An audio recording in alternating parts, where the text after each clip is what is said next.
What is going on, Spurs Nation? Thank you for hanging out with us on another Tuesday evening. I'm Rob Trejo Jr. You can find everything I do at Bucking Spurs. We got a lot to talk to you about with today, not just OOC stuff, but we're gonna have some fun today on this episode. So, Matty, we got him from Spurs Fan Blog. What's going on, brother? What's up, guys? Destin, what's going on, man? Y'all know him as Clan Spurs Clan on Instagram. I don't want to see any of y'all unfollowing him because he changed his name. I don't want to see any of that. What's up, man? I'm doing pretty good. Everybody been good? Haven't really seen you guys in a while. Yeah, things are supposedly getting crazy, but I'm trying to do my best to stay inside and stay away from I was all the gonna madness. say Texas, your area is like a hotspot right now for COVID, and we're out here in Wisconsin, and we're actually doing really well. We've been reopened, and we haven't had any upticks in coronavirus cases. It's been really nice. I've been able to enjoy life and not have to worry about that. Hopefully we don't see a rise in cases here, but I don't know. We'll see. Y'all don't like to go out. It's always cold over there. See, they just canceled spring. They just canceled July 4th. Like river floating, beaches, everything just got shut down in Texas. Really? Like today and yesterday is what was going on here. No gatherings. Yeah. So it's pretty crazy over here in Texas. How about you, Destin? Is it all crazy where you're at? We're at Memphis.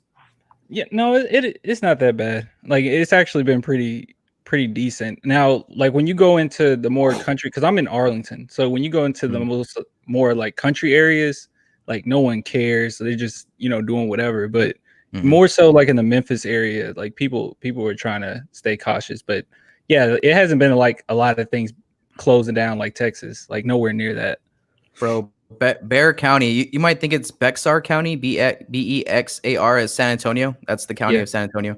Bexar County, dude, they've had like a crazy amount of cases like in the past week or something like that. So I know they're struggling in San Antonio. So if you're in San Antonio right now and you're watching this, stay safe out there for sure. Yeah, I saw Patty Mills' Instagram story. They had like an alert.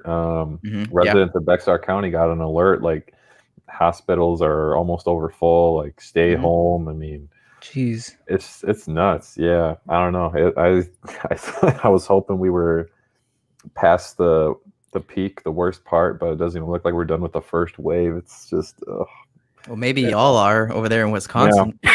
maybe I have to come down to San Antonio and show you guys how to do it properly. Yeah. You don't want to come down here right now. But guys, we're gonna get back to it. The ticker at the bottom of your screen.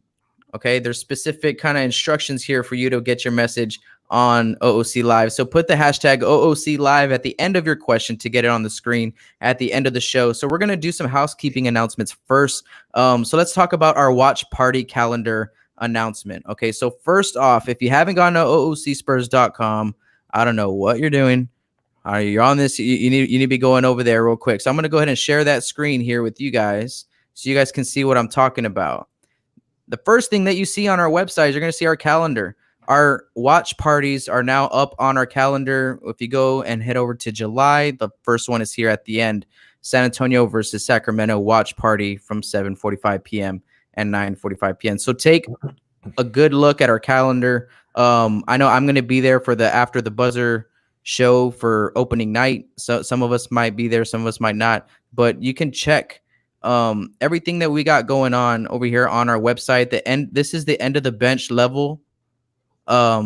This is going to be free until the NBA comes back, because this is $1. This usually costs us $1. There's a private page, right? So here you get all of our content in one spot. You get to check out our polls, and this is where you can go ahead and up your level of subscriptions. Our podcast, we give you all shout outs here as well. Our Instagram pages are here. This was hilarious. This video over here is awesome. We have our Facebook stuff and so on and so forth, right? So you can contact us there as well if you have a question for us. But this page right here costs you $1 to be a member, end of the bench member, and then you can go ahead and go to our memberships to upgrade to go to the 6-man level, which is up here in this tab, and that's where you can watch once you become an OOC 6-man member. Because I have some questions about this on my other live stream that I did the other day. This is how you sign up. Right here are our levels right here. Just this tells you what you get. If you scroll down, this is basically a summary breakdown. When you become a 6th member, you join us for the After the Buzzer shows, for the live watch parties, and you get a couple of other exclusive content coming your way. Guys, you have anything to touch on all that? No, the website stays updated, so you go there, you can see all of our content in one place. So if you're having a hard time finding us anywhere, you can just go straight to the website, OOCspurs.com. You'll see all the content there.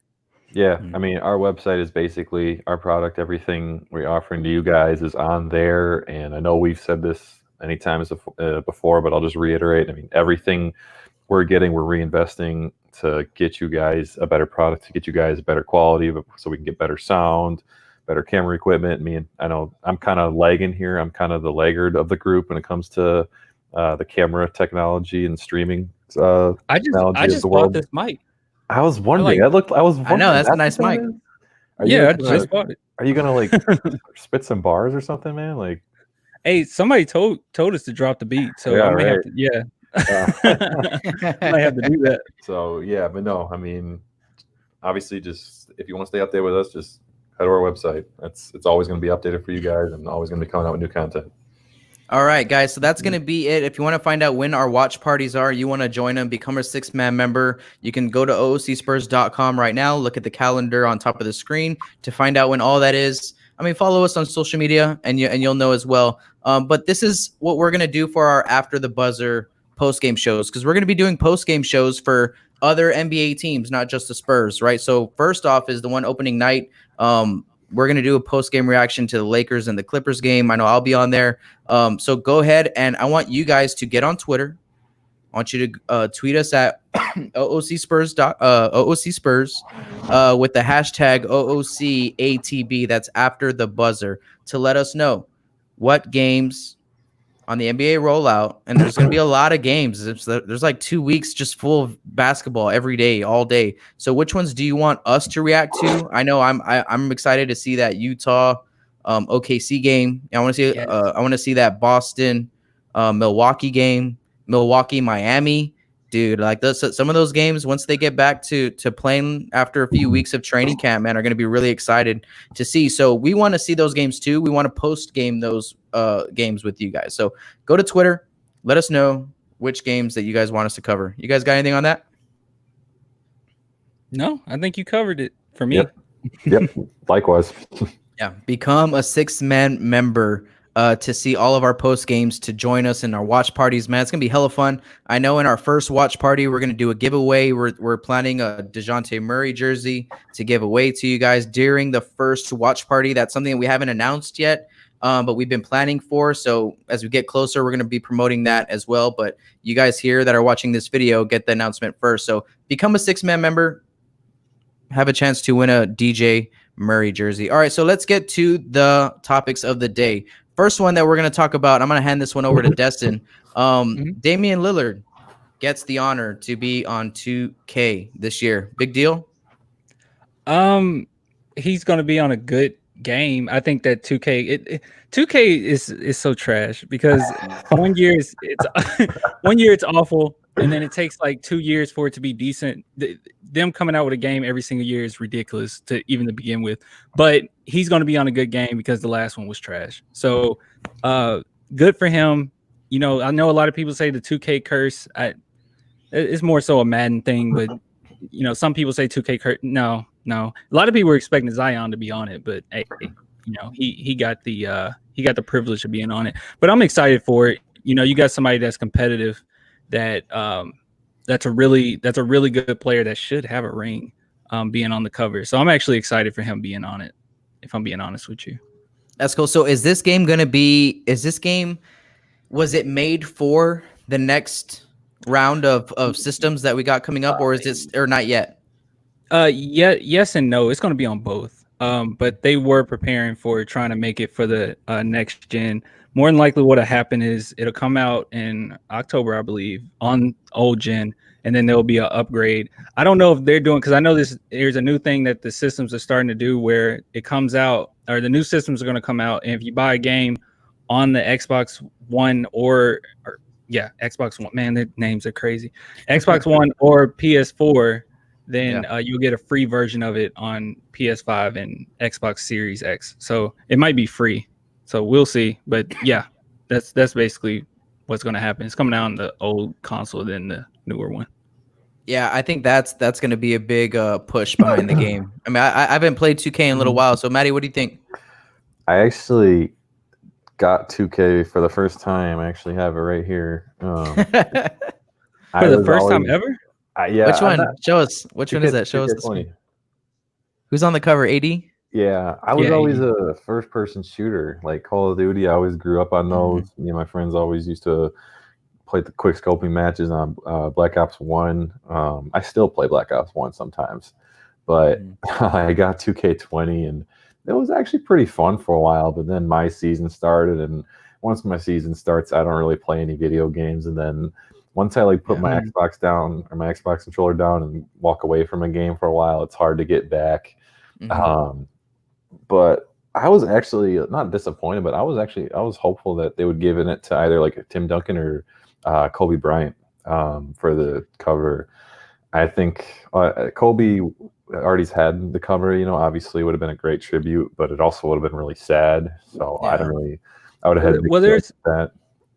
There's always like the Legend edition. Like this is just the main, you know what I mean? Because Dwayne Wade is on the cover. I hope Duncan gets the Legend edition because he was supposed to be elected to or inducted into the Hall of Fame this year, but now it's obviously pushed back. But has he ever been on a 2K cover? I mean, he deserves it. I think he deserves to be on it finally.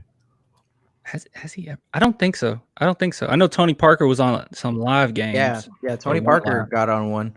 Okay, so Tim Duncan was on the original PlayStation NBA Live 2000. Okay. And here I have him on a picture, but I don't think this one's real. Or is it? Was he on 2K15?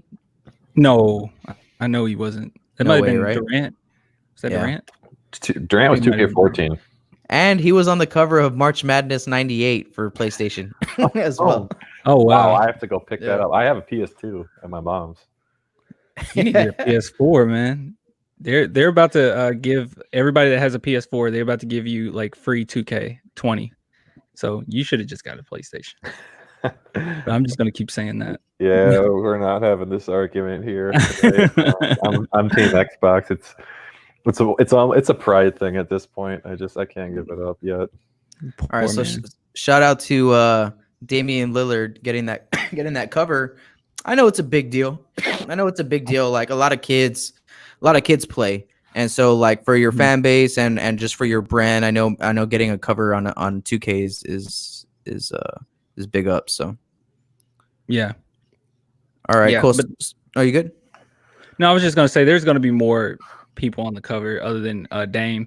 I'm assuming that Kobe's going to be on one. Like I just kind of see it coming. I don't think that they'll miss that opportunity to put him on one or on another one at this point after what happened. Yeah, him or maybe Mamacita. That would be nice. Maybe both of them. Who? Him and his daughter. Oh yeah. Yeah, and I'd be picking that game up at Target and I'd break down in tears, dude. It's still he played it like this game's great. All right, but he's so sad. All right, but we're gonna move on. So big news a few days ago was that DeAndre Jordan and Spencer Dinwiddie has tested positive for the coronavirus, right? Jordan has already said that he's not gonna play, he's gonna turn it down. And Spencer Dinwiddie, I believe, is on the fence. Matty, I'll throw it to you first.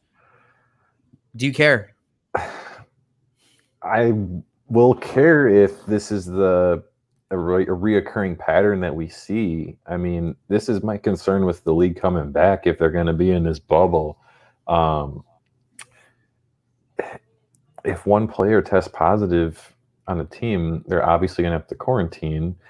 And if one player test positive, it's more than likely that multiple people are also going to test positive because they're all in the same, rooms, practice rooms and everything. It's just, and the NBA has been kind of avoiding the subject altogether, or they've been kind of giving vague answers on purpose to kind of avoid getting into specifics about it, because I don't really think they even know what they're going to do As far as Dinwiddie and DeAndre Jordan go, I mean, I didn't know if they were asymptomatic or if they were just minor symptoms. Obviously, I hope they're okay.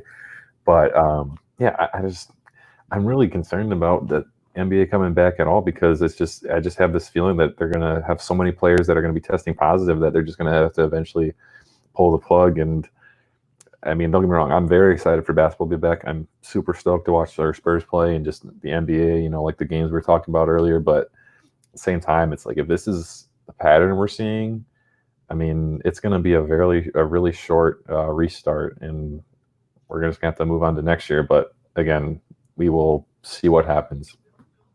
What do you think, Destin? Is there a penalty for like not being in the bubble? Like if you leave the bubble, do you guys know?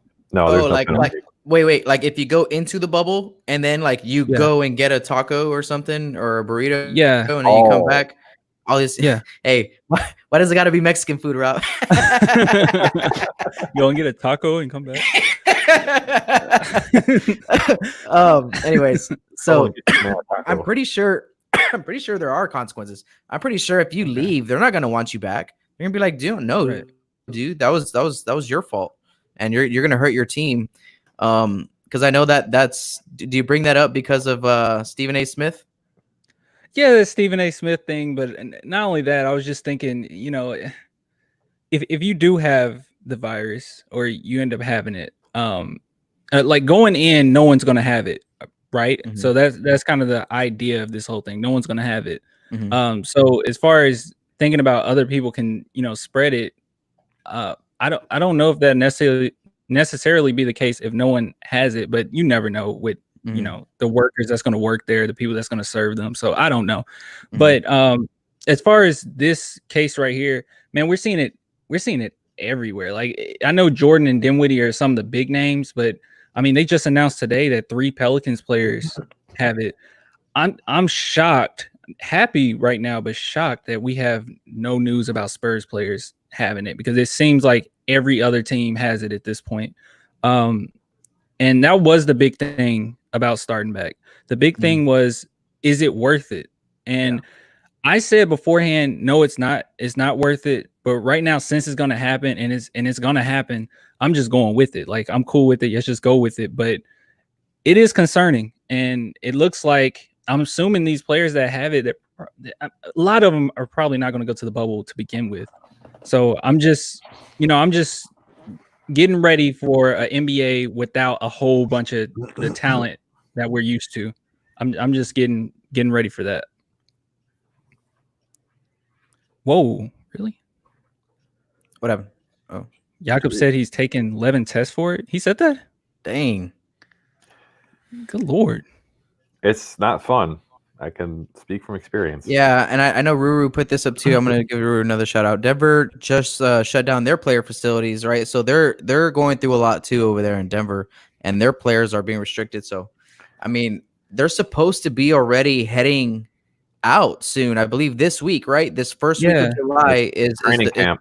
Is the start of everything. So, I don't know. Yeah, and now it's around the time where a lot of places, you look at the NBA, it's just a microcosm of what's going on, in the country right now.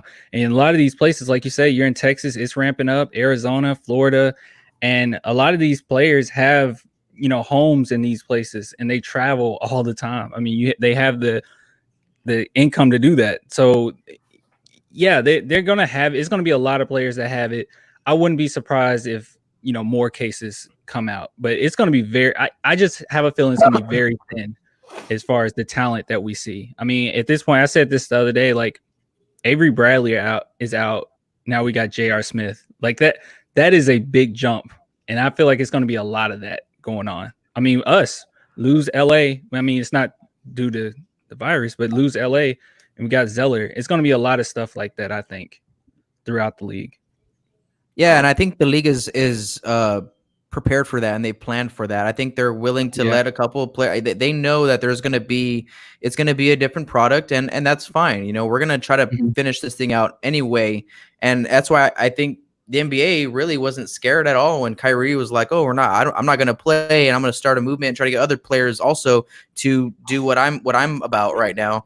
And I think the NBA was like, yeah, we prepared for a lot of players not being able to play. That's why we've opened up like a 2-week period where teams can go out and sign players right now. That's why we've extended the roster limit from 15 to 17, right? And they've given us the ability to call up our two-way guys. So they know that that might be something that happens. Now, I still think that it's going to be pretty competitive today, as far as today, because of, Spencer Dinwiddie and the Nets and Brooklyn. Who cares? Like, they're not one of the top 4 teams in the East. No one really cares. Yeah, that's like them saying, that's like us and LaMarcus Aldridge. No one really cares. They're just like, oh well, they weren't even going to make the playoffs anyway, right? But hey, but if Lillard, LeBron, Luka Doncic, Giannis, Harden, if these guys start saying, nah, I'm good, DeMar, all these guys start free agents.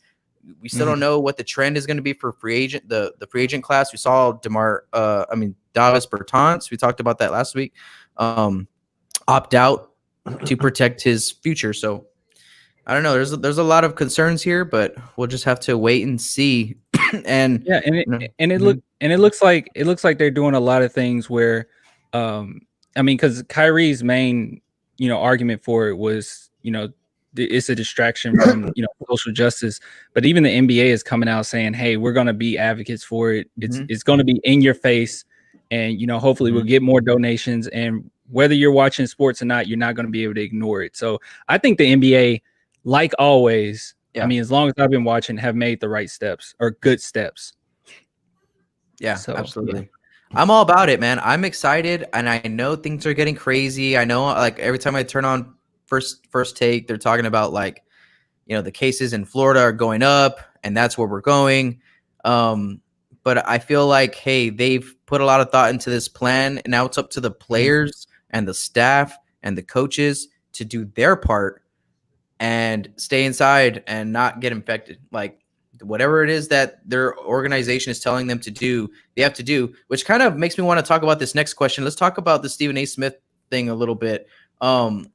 He's saying that there's no way that you're going to be able to keep a bunch of basketball players in a bubble and them not, wild out. In other words, is what he was saying. They're going to want to party. They're going to want to go meet women. They're going to be, starving for companionship, I feel like, is what he was trying to say. And that they're going to do what they have to do to satisfy those needs. I think that he was kind of making it a big deal. I feel like they're professionals and they can do their job for like 3 weeks. Not that big. Good Lord. And, I was laughing so hard because I was looking at the comments and they were so funny. One comment said, Stephen A is acting like Kyle Lowry won't be there. I was like, oh my God. Like, I guess because Kyle Lowry's thick or something. And then they were saying Dwight Howard, he's going to be fine. Look, my thing is, first off, I hate First Take. I'm just going to be completely honest with you. I don't mean to burn a bridge if we ever get to that point, but I hate First Take with a passion, dude. But yeah, that whole like take from Stephen A is just ridiculous. It's comical. Like they will be fine. He said 3 months, and then he said, I don't even know if they'll be able to handle 3 weeks. Like, dude, come on. Like someone has to say it. I'm going to say it, but I'm not going to say it. Like, that's ridiculous. It's like, no, dude. Well, they're grown men. He did say that, or not him. Someone else brought up that they will be able to bring their wives and like girlfriends on campus. So after like 3 weeks or something like that, because then some teams will be out of it. Yeah, they'll be able to bring their significant others. So we all know Tyler Harrell's bringing his girl on campus. I don't know if you guys have seen her. She's like that Instagram model. No, I haven't seen her. Oh man, yeah, she was actually with Kuzma last year.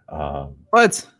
Oh, yeah, she was with Kuzma last year, and then they broke up. I read some article like he couldn't handle her, and now Tyler's with her, and we'll see how that goes. But I mean, yeah, Jamal Murray should probably keep his girl at home. Jamal Murray. Yeah, no, I'm with Destin, man. I haven't watched First Take since Skip was there. Yeah, I know it's different too now. It's I don't know. The other day I put it on and my girlfriend has never really ever seen it, and or my fiance, and then like 2 weeks ago, it was just playing, and Stephen A was going crazy, and she was just like, "What is that guy's problem?" She was like in the other room.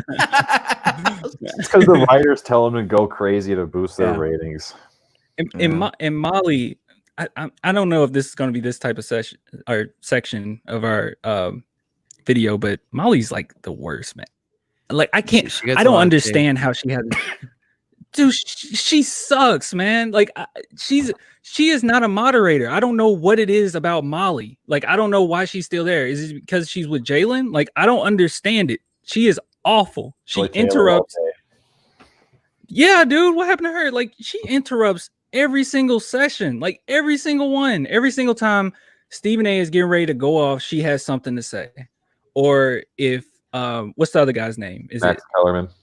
Max Kellerman. Yeah, she interrupts him. I hate it. I hate it with a passion. Like there's like videos is 5 times better. There's videos on YouTube about how bad she is. I'll say that. I honestly, I'm indifferent.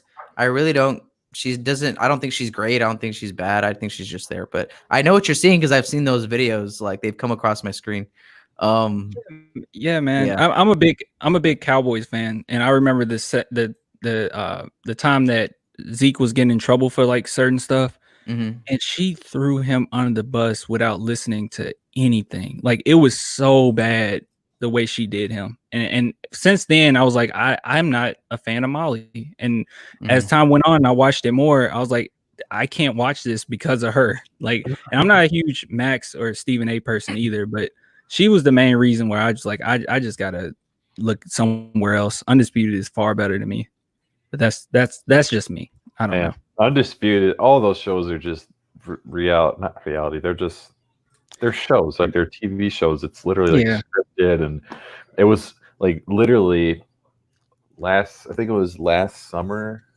Maybe it was when LeBron signed with the Lakers. It was like I kid you not, every single day they put out like they set aside like 30 minutes minimum to talk about LeBron James and Michael Jordan.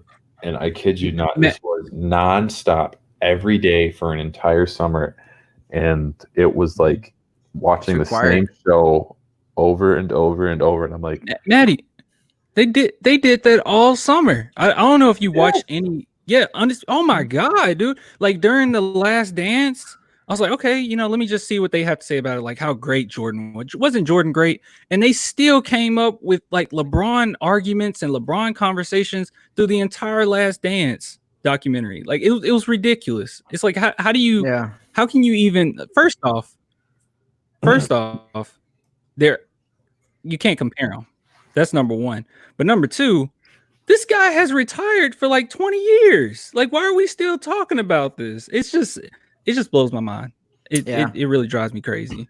Hey, if you're watching right now, just to let you know, if you have a question for us, or we're going to take them after this next segment, on the bottom of your screen, it says put the hashtag OOC live at the end of the question if you want us to answer it. We're going to scroll up. We're going to look for that hashtag in the group chat, and those are the ones that we're going to pull out. But yeah, we don't mind putting your comments up on the screen and stuff like that. Protect Pop, like this one. Always protect Pop. But what we want to do now to kind of close this thing out is, I saw on Twitter today that Ginobili was drafted 21 years ago today. So in the honor of the great Ginobili, Obi-Wan Ginobili, my man, I'm going to name my kid Manu. It's going to be his middle name. I already talked to my fiance about it. She agreed. Are you serious? It's happening. That's awesome. Yeah. His middle name's going to be Manu. That's amazing. So let's go ahead and put some highlights on the screen. I was going to show you another video, but that video has terrible quality. So let's watch some of these highlights, and we'll react to some of them as you go. So obviously right now we have that nasty dunk on Ray Allen. How's that coming out on y'all screen, boys? It's a little leggy. It's kind of choppy. Oh, there it is. Choppy, yeah, it's kind of choppy. That's better. Cool. Ooh. Yeah, buddy. That was dope, though. Where were you guys when you saw that? Where were you guys when you saw that? Shoot, I was in my living room. That Like half. I was touching the the ceiling. I was jumping so high. Yeah, I was with one of my best friends from high school. I was a sophomore in high school, and we were watching in my dad's office. And he doesn't care about the Spurs. He just hates LeBron. He was a huge Kobe fan. So like seeing LeBron lose was great for him. I asked you that because every single Spurs fan knows where they were when they saw that dunk by Ginobili. So I was in my dad's bedroom, and we were watching it. Jesus, dude. Oh, now that's how you sham God. Full on highlight. That's how you sham God, baby. Not like Kendrick Perkins doing it in the middle of the street with nobody guarding him. Oh man, I could do that out in my driveway right now. But then I played center. Yo, we killed the Lakers. We killed the Lakers that game. Oh yeah, we were up at like 20 when that happened. Man, good old days. Oh, the pass though. Oh, see, hey, I tried this once. If I could ever describe the way I play, is in that play right there. That's I what I do. tried that once, but I failed miserably. I threw it like 20 feet high. I couldn't do it. Shoot, I had eyes on the back. Oh, of this is my my head. favorite one. This is my favorite one. Ugh, that is so nasty, dude. He is so filthy. Hey, he did that on his fellow Argentinian. That guy right there. Oh, see, that was me too. I got eyes everywhere. It's because you know already. Because you already know. He already knows where Patty's going. He's already know he's got him beat. He's just on another level. Ooh. Oh. He is so underrated. Oh. Look at this. I never seen that pass. Like that was. Look at this. Look at that. How do you? Oh, that Jesus! window? I never seen that pass before. Get up, Yao. Get up, Yao Ming. Okay. I always thought that was the most overrated dunk. Everyone exaggerated when they dunked on Yao Ming. Everybody did. Yeah, he can't jump, dude. Like,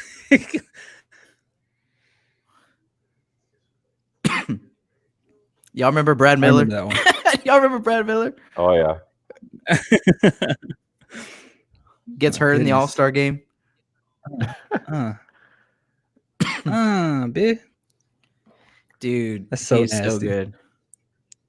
Who's better, bald Manu or hair? Long hair Manu, dude. Yeah, this 2005 Manu, 2005 through like 2005 and 6 was like 2005, 6 and 7. Yeah, and oh 7. My god.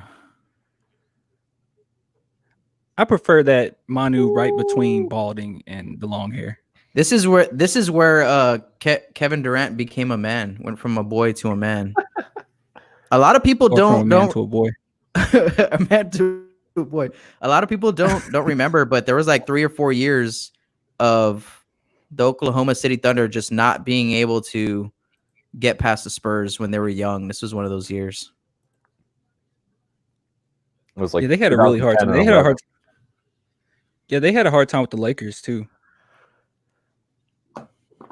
Yeah, I think the Lakers knocked them out in 2010, if I'm not mistaken. Oof. Yeah, it was around like, oh my god. Oh my goodness. What were they thinking? Just let him go. I think that was rookie Manu. I don't even think they knew what was coming.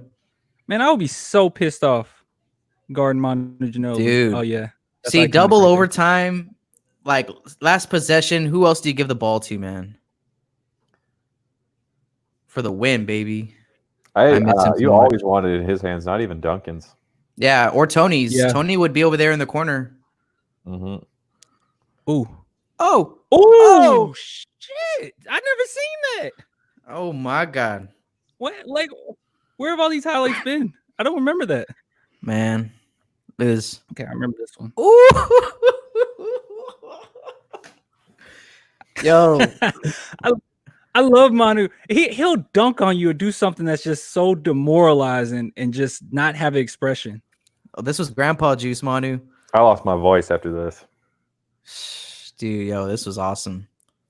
I terrified my little sister. I was throwing chairs in the kitchen and everything. This game damn near gave me a heart attack. Oh my gosh. That was awesome. Because Kawhi got hurt in that game too. He didn't play like the last 5 minutes. Oh. Oof. Yo, that's that long-haired Manu, man. I'm telling you. Yeah. It makes him more aerodynamic or something. I don't know. It gave him like a swag. He just played with a swag when he had that hair.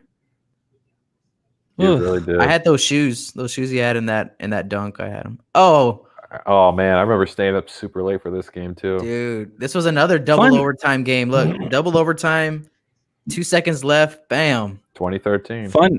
Fun fact for the viewers, that wasn't even supposed to be meant for him. Pop told him just to stay out of the way because he screwed up a play right before that. But Manu, that's Manu being Manu, baby. That's Manu being Manu.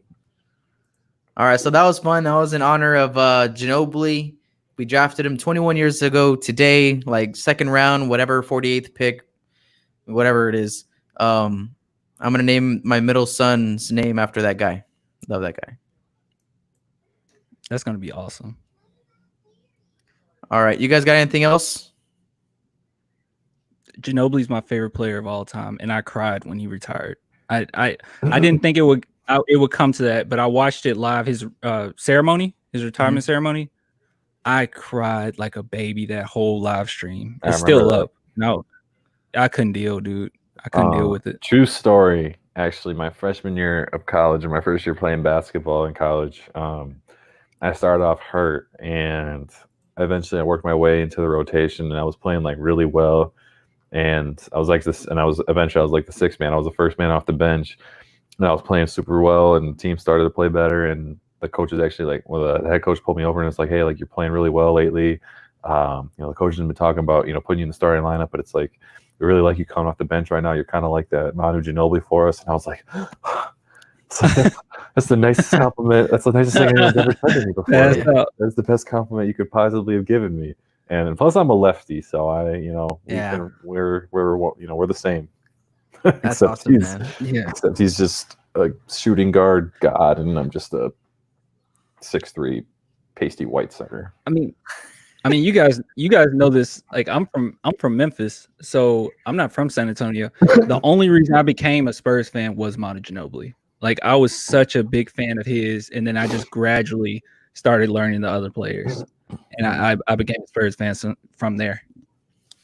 So yeah, favorite player of all time, and he is. I know we say this for every Spurs player, and maybe we do it a little too often, but he is the definition of underrated to me. In his prime, he could have arguably been the best player, best shooting guard, at least in the NBA, like hands down, if not second. Yeah, in my shooting guards of all time, it's Jordan, Kobe, and then Manu.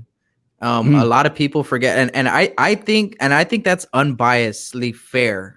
People try to throw Dwayne Wade in front of Manu, and a couple other guys, but there's just no way, dude. And let me tell you why. Because he's a 4-time champion, but that guy has been one of the best players in the world, since he was like 18, and won championships in Europe and won a gold medal.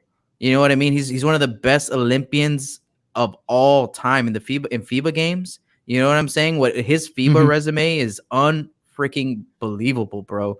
So like this guy, he's not just this NBA. He didn't have just this NBA career, college and NBA career.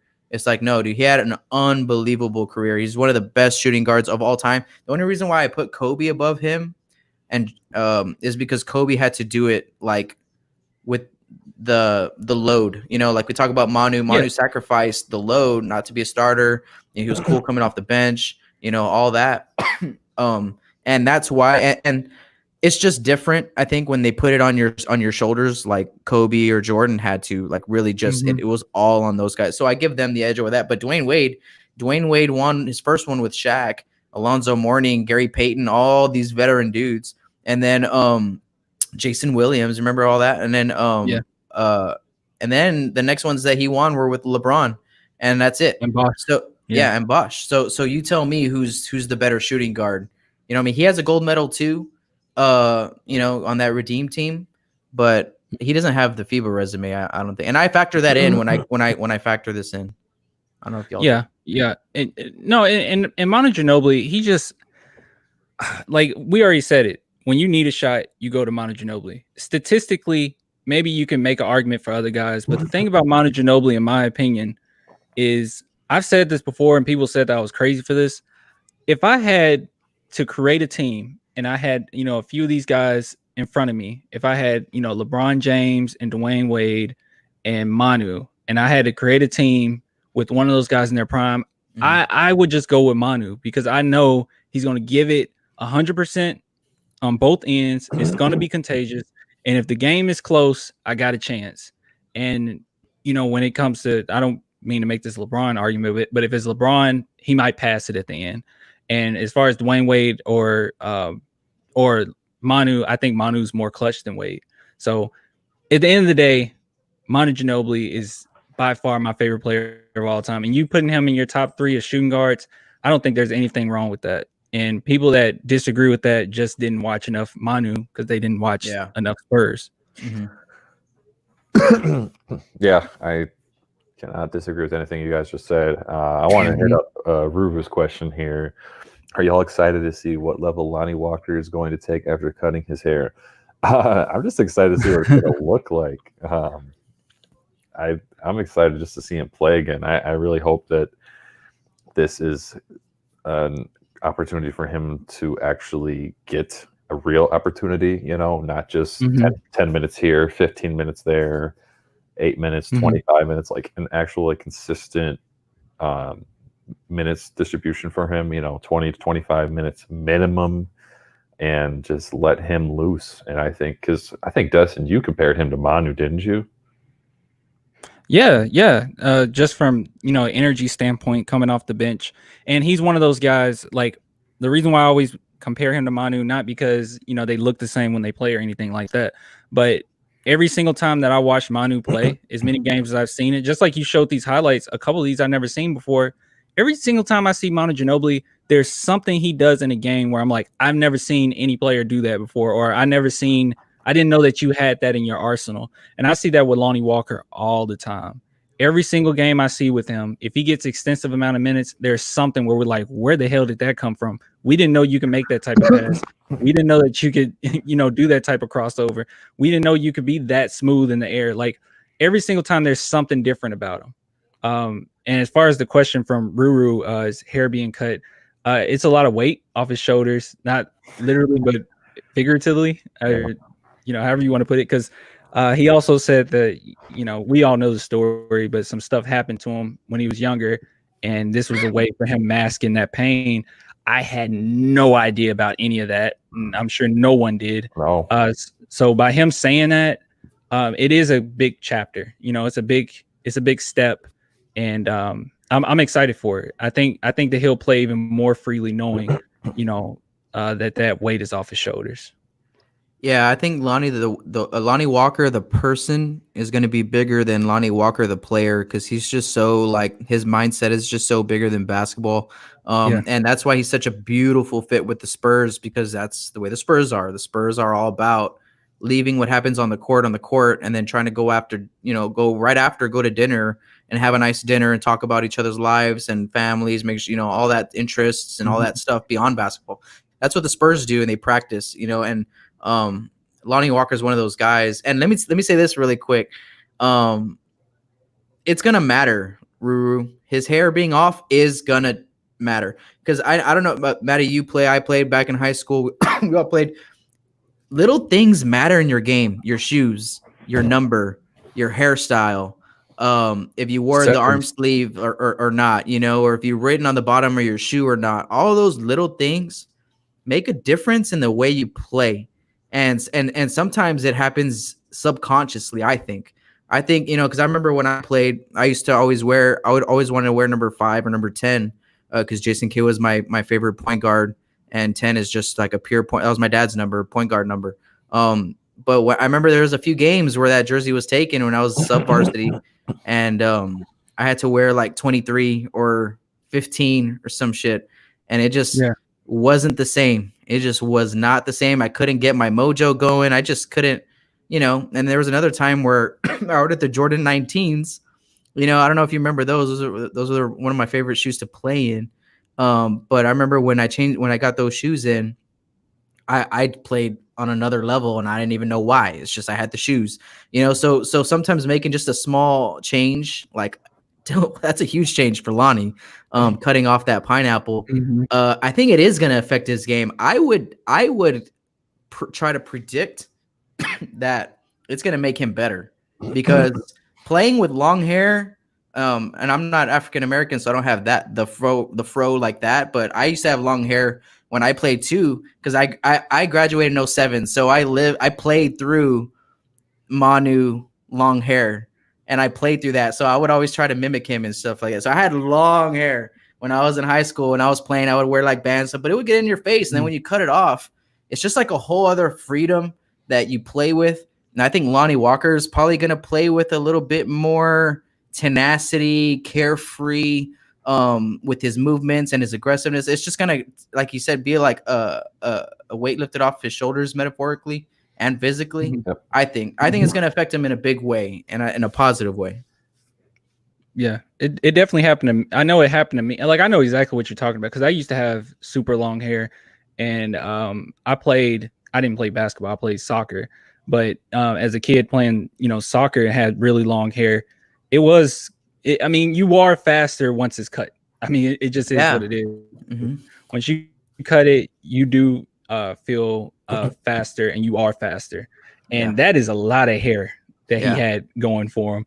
And I know a lot of people made the jokes like, part of the reason why he was getting injured so often was because he was landing with his hair being, to the side. So we'll see. But I think, personally, all the personal pain and things that he went through is definitely gonna help him being able to free that on the court. Yeah, it's gonna be nice, therapeutic. I don't have any science to back this up, but I'm pretty sure that had something to do. His hair had something to do with a lot of people saying, "Oh man, he can't control his athleticism, or he just doesn't know his own whatever." I think in midair, it kind of put a little turbulence in him. You know what I'm saying? He didn't know where it was going, so he's trying not just to adjust to the player and the defense, but his hair is taking him one way. And he's got to figure that out too. So his aerodynamics were off. Yeah, that's what was going on. Yeah, I'd like to add more, but I want to move on to Gregory's question. What's more important for next year's free agency? Showing the free agents, the young guys, and let them play without DeMar and Aldridge, or making the AC with the vets? Well, I don't even think we're going to have both DeMar and LaMarcus on the team next year. I think it's looking more and more like DeMar is going to be gone. I think he's probably going to leave in free agency if he does, or unless we do a sign and trade. That's a big if. We'll see what happens. I mean, it's all speculation at this point. None of us truly know what he's going to do. But, what's more important for the Spurs is that they start to look towards the future, in my opinion. He's talking about the next free agency. And Well,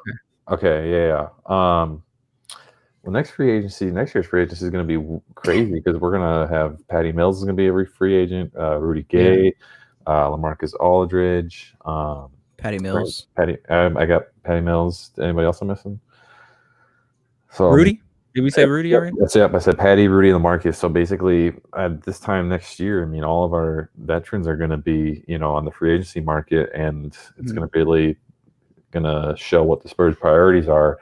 And I hope, they prioritize certain players over others, and that's obviously being, DeJounte Murray, Derek White, Lonnie Walker, Keldon Johnson, Luka. We haven't really seen enough of him yet to really make a judgment. So I really hope we see more of him. That's why I want to see more than next year's, so we can see like, hey, who's gonna be a part of the franchise in the years to come, and who should they kind of cut ties with and cut their losses and move on.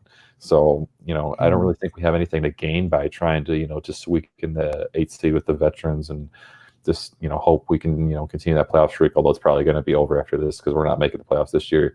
So yeah, I think they should definitely prioritize giving minutes and usage to the young players like we've been advocating for all year this year, just not just so to get more excitement for the team, but to really see almost as like a tryout. Like you want an extension, earn it. like we're going to have a lot of cap space after next year. I mean, you want to, be a part of this franchise, this story franchise. I mean, prove your worth, show us what you got. So with the question, I'm a little, I keep reading it. I'm a little confused. Is he saying what's more important is to try to make the 8th seed this season or not? Or I'm kind of confused. Could you elaborate? Drop that question again in the chat, Gregory, and we'll try to answer it in a little bit. But let's go to Dawson's 237.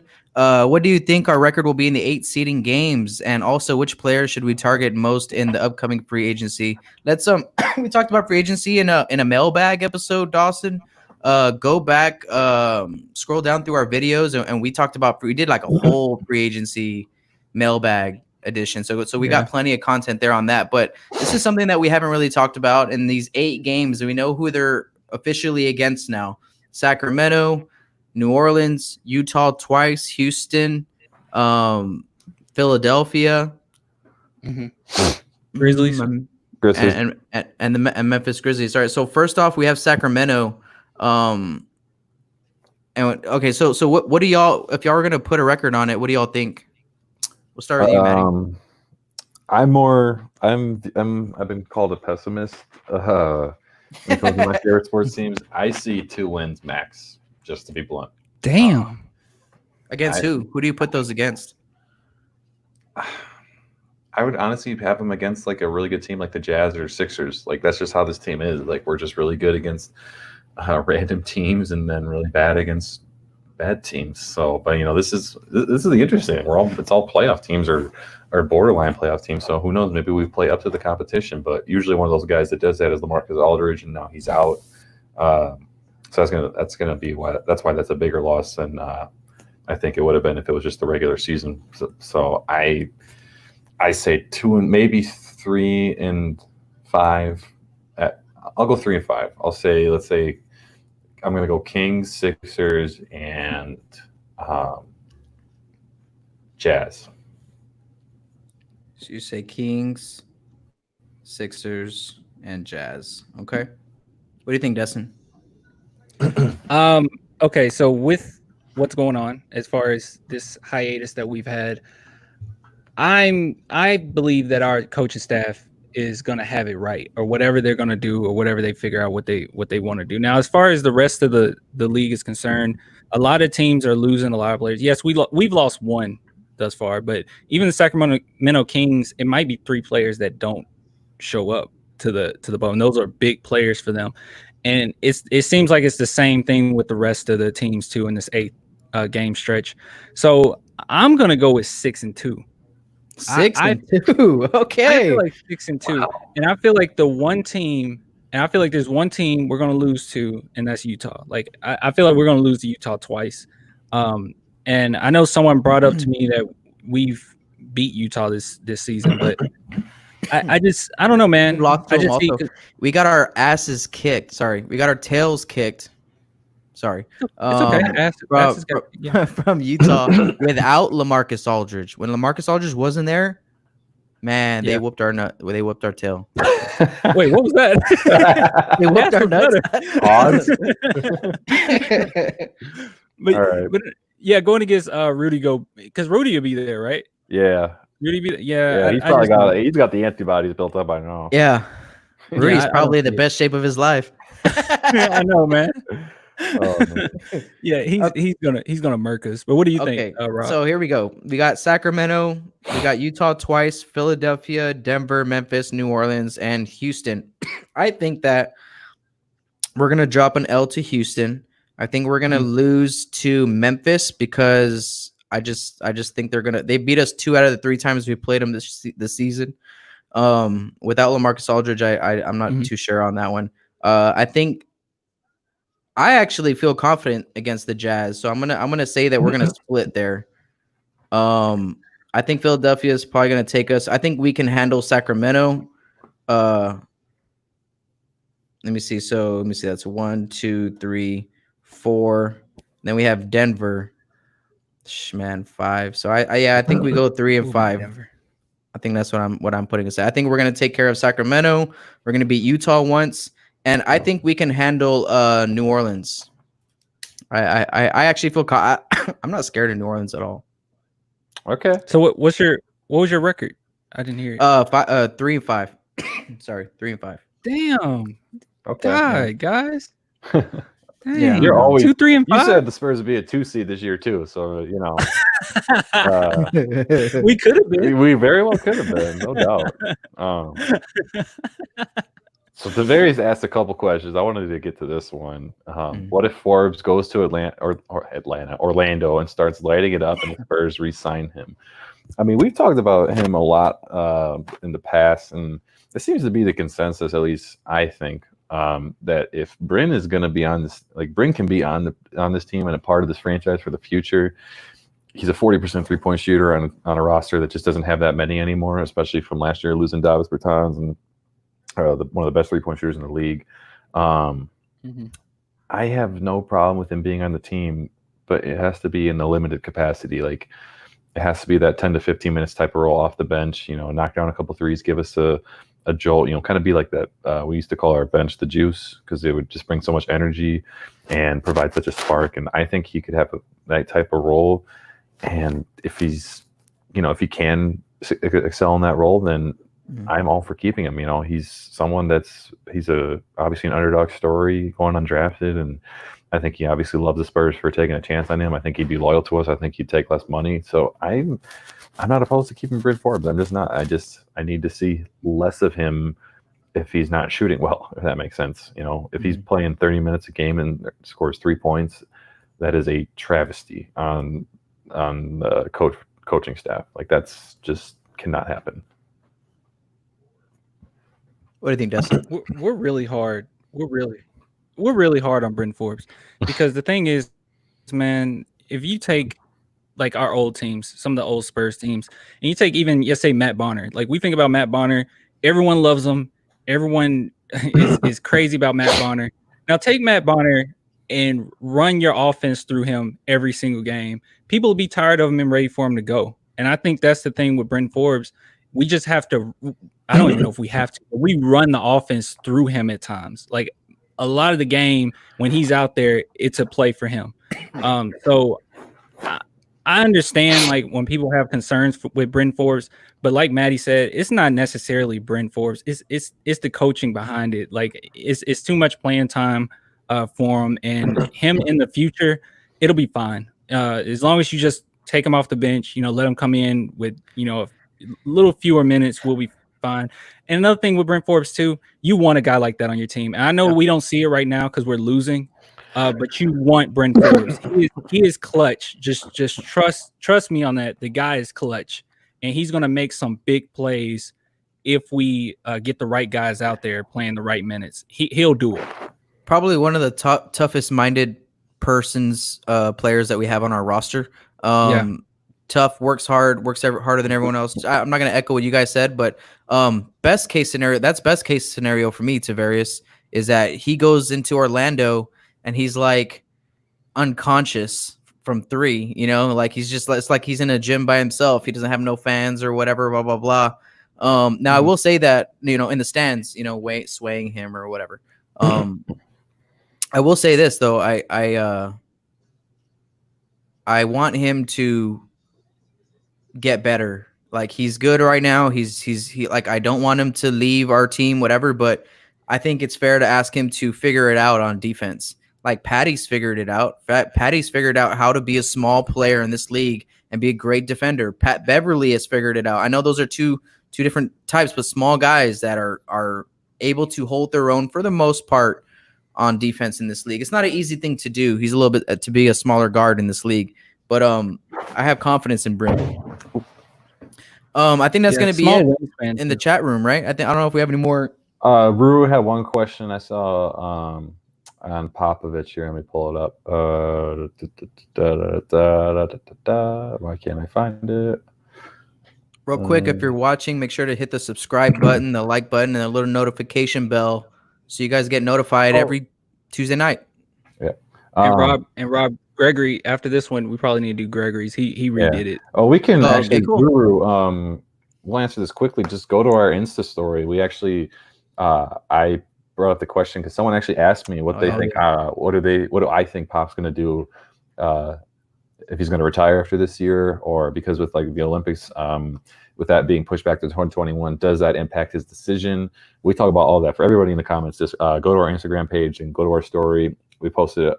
Everybody posted their thoughts on that earlier today. So yeah, so go hit up our Instagram and look at our story, and you'll see our thoughts on that. On Instagram, it's OOCSAS, right? I think it's just yes. Yeah. Okay. It's at OOCSAS. SAS. Yep. Okay. All right. So here's Gregory's new comment. Okay. What's more important to attracting free agents, showing our winning culture by winning the 8th seed, or better with the vets, or showcasing our young players? That's a good question. Yeah. So what do you think, Rob? And then attracting free agents, man, that is a really good question. Winning culture does not attract free agents. We've shown that. We've been winning for the past 20 years, and we still couldn't really swing a young, talented free agent. I mean, the best free agent we got ever really in our history of a franchise is probably LaMarcus Aldridge. So free agency signing. So that says that. Better with the vets or showcasing our young players. Now, I think there is something there's value in the way that we handle veterans in our organization. A lot of veterans want to come here on the last 2 legs of their career because they know they can be put in a role to succeed and still be optimized at a high level without, an organization asking them to do dumb things or whatever. The way we treat our veterans has value. But I think for free agency wise, it's definitely about the future, and it's definitely about showcasing what we have coming up. And that's probably what next season's all about, to be honest with you. Next season, maybe I don't see Rudy Gay and all these and these guys, our veterans, getting minutes over them anymore. Not after this year. So maybe next year is that year where it's like we put the league on notice, and upcoming free agents might want to come and play with us and play with our young core. Yeah. And as far as, you're trying to attract free agents and whatnot, I've kind of given up on that whole thing of free agency or getting big free agents because, I mean, we're just being honest. The LA thing has not necessarily worked out. Not saying he's been bad. He's been very good, but it just hasn't really worked out. But as far as what's going to attract people to come to San Antonio, these players know what San Antonio is about at this point. Yeah. And as far as for the future and what we should do, I say just fight it out. Try to fight for the 8th seed regardless. I think I'm of the belief that no matter what, if you try to win, good things will eventually come out of it regardless. Don't overthink it. Just try to win. And as far as the young players, we're not going to see a lot of the young players until after I think some of these vets are gone, the season after this next season. So, I think what's best for free agents, if you want to attract free agents, just keep doing what you're doing. Try to win regardless. Play the vets until they can't go anymore, until they're ready to leave San Antonio or when their contract's up, and we'll be fine. So that's my answer on it. Yeah, when you're a small market team in the NBA, if you want to attract bigger name free agents, you're going to have to be a contender. And the reality is you're just never, if you're a small market, even then you're almost never going to acquire those type of free agents, the Kevin Durant's, LeBron James, Giannis's of the world. Like look at like their recent years, from 2015 to 2017, we're always, we're like pretty much, it was like us and Golden State were kind of the best 2 teams in the league. And like obviously Cleveland was up there too. We signed free agents like Pau Gasol, David Lee, David West. I'm trying to think of who else, but all these, like you said, Rob, those kind of veterans in their last legs that they wanted to win a championship. That was essentially why they came to San Antonio. They wanted, they knew they were going to have a good role. They're going to be treated well, and they wanted to win a championship. And that's just the reality of being a small market team, is if you want to attract better free agents, you're going to have a better team. And that's why it's so important to, continue to build through the draft and sometimes making, trade acquisitions as well to kind of boost your roster if you can. Look at I live in Milwaukee. Look at what the Bucks have done in the past couple of years. I mean, they built through the draft. They built their own Giannis. They made a trade with the Pistons to acquire Chris Middleton, and now they built up the roster. The ownership's done a really good job building up the roster well enough to make the team into a contender. And that's how they acquire free agents like Robin Lopez, Brooke Lopez, Kyle Korver, just like all these veterans that are kind of, I wouldn't say the Lopez brothers are on their last legs, but Kyle Korver definitely is. And, you need to have a structure to build around. And the reality, George Hill's a great one. Dude, yeah. George Hill and Robin Lopez both got better when they went to Milwaukee. You know, George Hill is like leading the league in 3-point percentage or something like that right now.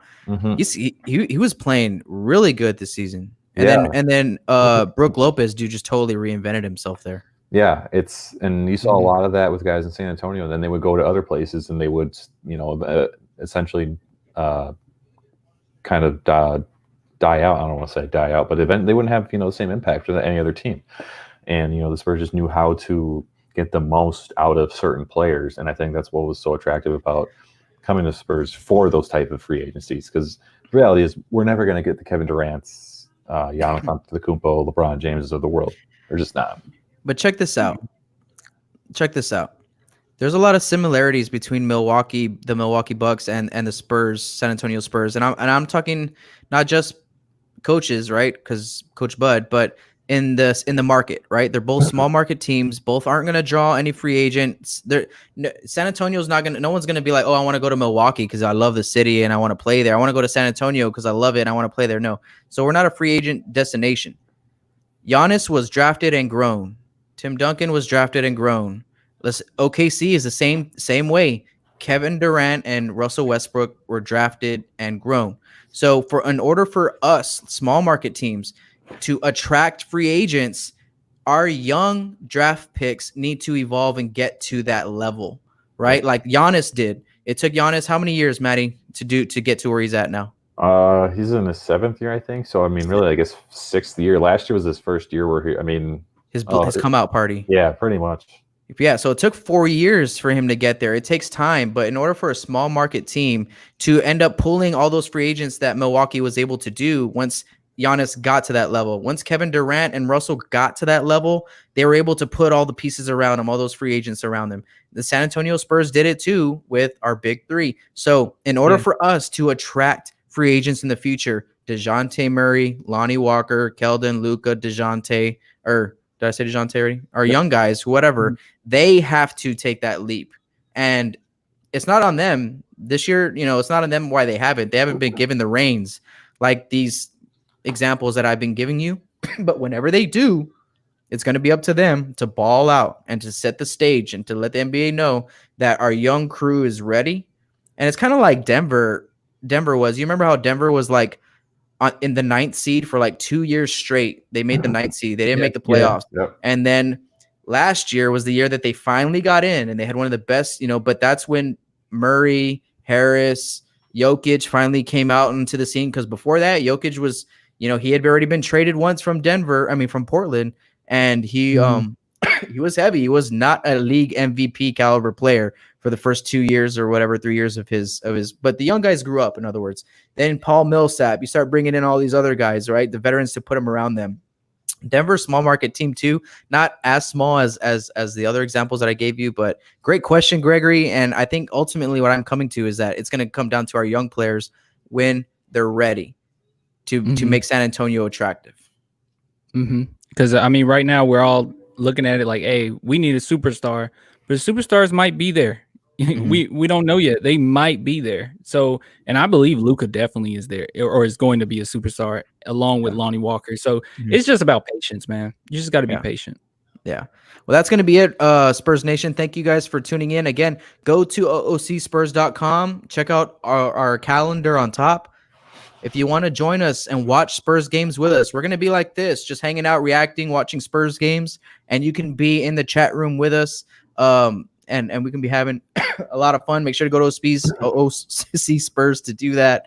Also, follow us on all social medias. Get at us on Twitter to tell us what post-game reactions you want us to do for other teams that are not Spurs. So if you want us to do the Houston-New Orleans game or whatever it is, make sure that you tweet us with the hashtag OOCATB at the end to let us know.